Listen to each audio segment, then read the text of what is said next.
What is going on, everyone, and welcome back to my channel, and a happy new year to all of you watching right now. You know what, it's a big shame, in my opinion, to see the end of 2020. It was an amazing year full of love and full of zero pandemics, and it was just a great time. So yeah, it's a shame to see it go. But yeah, let's welcome 2021. Anyway, today's video, as you can tell by the title, it's a weird one. For whatever reason, this woman just demands a picture with this man's extremely nice car. Now, before we get into that though, if you are new around here, please make sure you are subscribed as a 2021 gift to me. You know, hit the button, it's completely free, you'll love what you see. And also, if you don't like it, you can always unsubscribe, of course, it is that easy. Anyway, with that all being said, guys, I hope you have an amazing new year, and let's get straight into this video. I need a picture, you idiots. This happened yesterday, on Christmas Day. So, we all went to our cousin's house for Christmas. He has a wife and an adorable little baby who gets thoroughly spoilt by everyone who meets him. Over the last couple of years, the guy's recently done very well in his job and has therefore bought some very expensive things, including a flat in central London. He's also a car guy, as am I, and bought a few items that the two of us have always fantasized over. These include an Aston Martin DBS and a 1969 Ford Mustang. With COVID-19, etc., I haven't seen my very well-off cousin in a long time, and in that time, he bought the Mustang. When we arrived, I immediately asked to see the Stang, and possibly even go for a drive in it.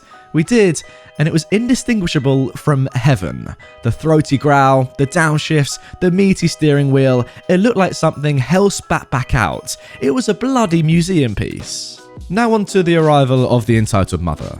Now, my cousin bought a flat that came with its own underground parking spots.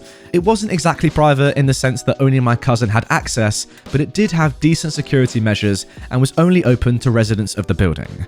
Whilst we idled back to our designated spot, we noticed a young teenager and her mother take an interest in the car.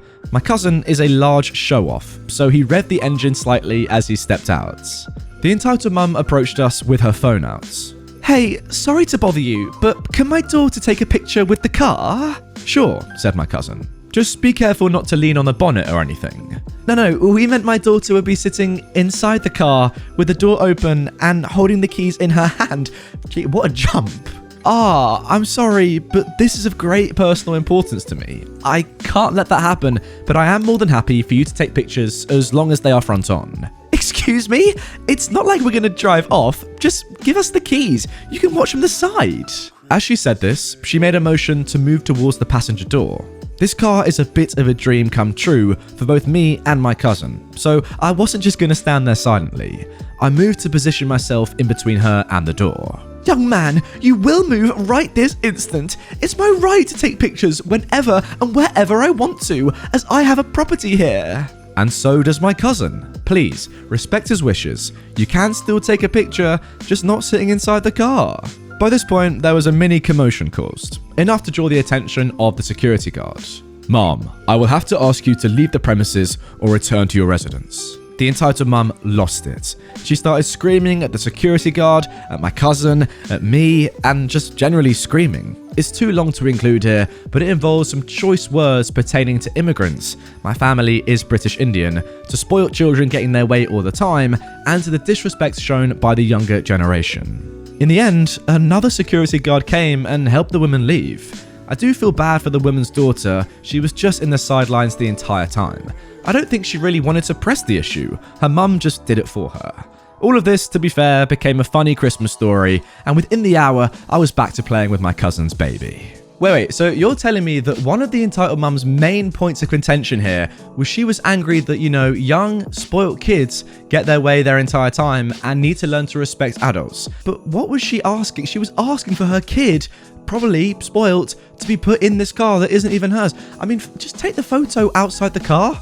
What difference does it make being in the car or not? I mean, if you're in the car, you're probably just trying to fake that you own it when clearly you don't own it. So maybe she was just going to like post it all over social media and try and flaunt the car that her daughter or her clearly doesn't own for whatever reason. I don't really get that. Clout chasing maybe. Who knows?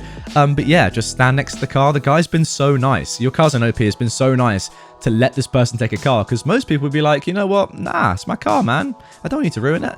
But yeah, take the photo with the car. You should be, you know, happy that you have that opportunity and move on. Now moving on to our next story. Entitled parent thinks I should give her money. So, in my late 20s, I was still living with my parents, and everyone at my job knew this. It was a really small company. One day, as myself and another co-worker of mine, the entitled parent of this story, were chilling in our room eating, she asked to borrow $20. She told me that her ex-husband claimed she never took him for child support, didn't send money, that she needed to get her son to school, and on and on.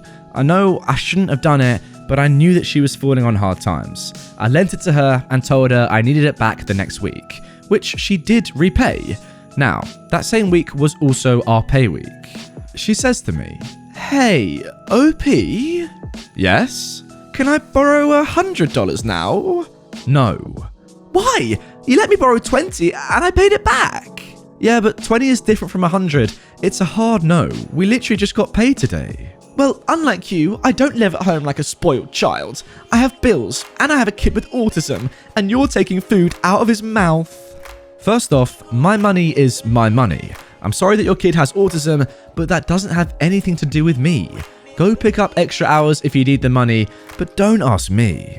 After that exchange, she then gave me the silent treatment. She was later removed from the room. I wish I could say that's where it ended, but it didn't. So, fast forward a few weeks later. So I was the head of the room that she used to be in. So I made the calendar, handled the fundraiser money, and so on. This is very important to the rest of the story. Each Friday, I counted the room's money and wrote down how much we had. Usually somewhere in the week or over the weekend, someone went and bought different supplies for the room. Now, one Friday, I had a horrible migraine while I was counting, but I did what I usually did. I took money to buy supplies over the weekend and had already told the other co-workers that worked in the room with me. After I took the supply money out, I counted the remaining money twice and logged everything in. When Monday arrived, the first thing I did was to take the change out and place it into our lockbox. I counted everything, but the total was way off. Of course, I blamed myself because I knew I had a migraine last Friday, so I assumed I counted wrong, but I still told another co-worker. She recounted and got the same number. We went to our manager and explained everything. She said she would keep the lockbox for a few days. When she gave it back, nothing was missing. So we put it back in our room and left for the day. The very next day, we came back and it was short once again, and another room's money was short as well. At that point, my manager and her boss decided to do a mini stakeout. I really can't remember how long it took them to find who it was, but when they did, it was the entitled parent.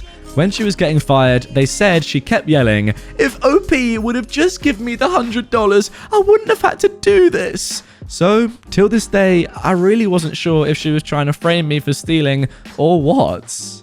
Oh, no, she wasn't trying to frame me from stealing. I'm pretty sure she was saying if you had just paid her the $100, then she wouldn't have had to steal from the company, which maybe is right, but it still makes no sense. You're stealing from the company. Now, the thing is, right, if someone asks for $20 and, you know, it's like $20, it's like not loads of money. Obviously, it's a significant amount, but it's not loads. Yeah, fair enough. Pay them, you know, lend it to them and get it back. If they pay you back, lovely stuff. If not, it's a shame, but it's $20. It's not the end of the world.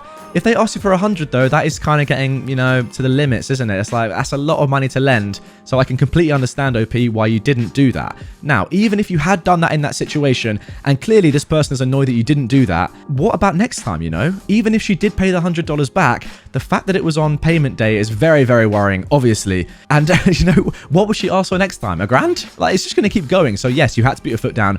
Obviously, you did the right thing in not lending her the money.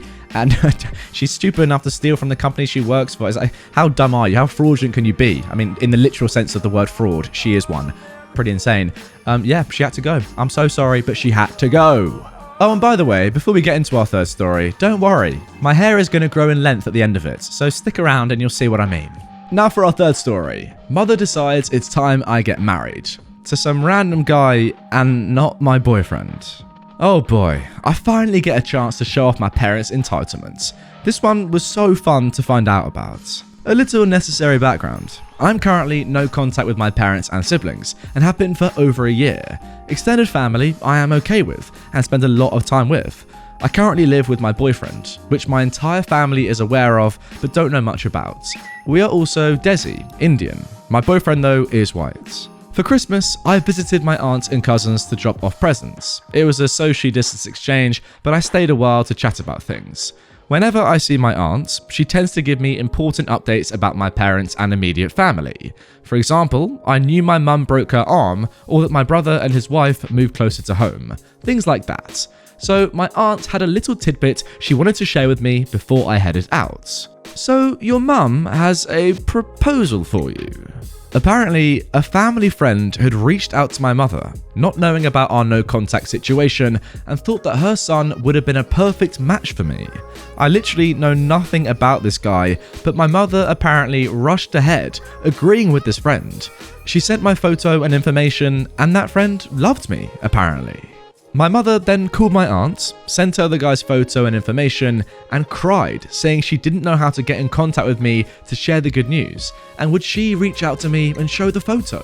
My mother kept stressing that he's a good boy from a good family, and we know this person, and how it'd be a great match, and he lives in Chicago, so I could be under my sister's nose. One of my sisters lives in Chicago while married, and oh, wouldn't it be so wonderful? My aunt responded with, okay, yeah, sure, and just didn't really give my mother an opinion. While speaking to my aunt about this, I was incredulous. She is all for mending my relationship with my family, but understands and respects my space. My aunt is well aware that my boyfriend and I live together, so she took what my mother said with a grain of salt. But oh my god, I'm just appalled by my mother and what she thinks is okay to say about me to other people.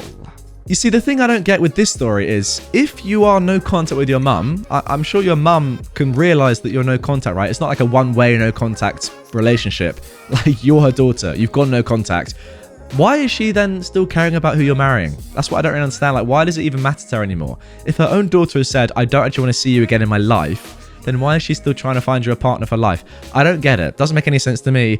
The fact that she doesn't know that you have a boyfriend and is like, oh yes, let me find this man for you. It just shows that your relationship has completely broken down, probably because you are non-contact, obviously.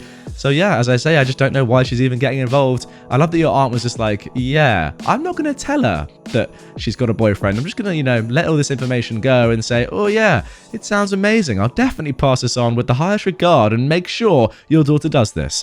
What a load of rubbish. Anyway, guys, that is going to do it for this video. Hope you have enjoyed it. If you want more right away, check out this playlist of all my Entitled Parents videos right here. If you are new to my channel, I'd massively appreciate you subscribing by clicking this button. It's a lovely button. Caress it with your finger. And finally, if you would like some lovely Redditor merch from me, I'm wearing it right now. I wear it in almost every video. It's so comfy, and that is down here as well. All right, guys, see you later with a brand new upload.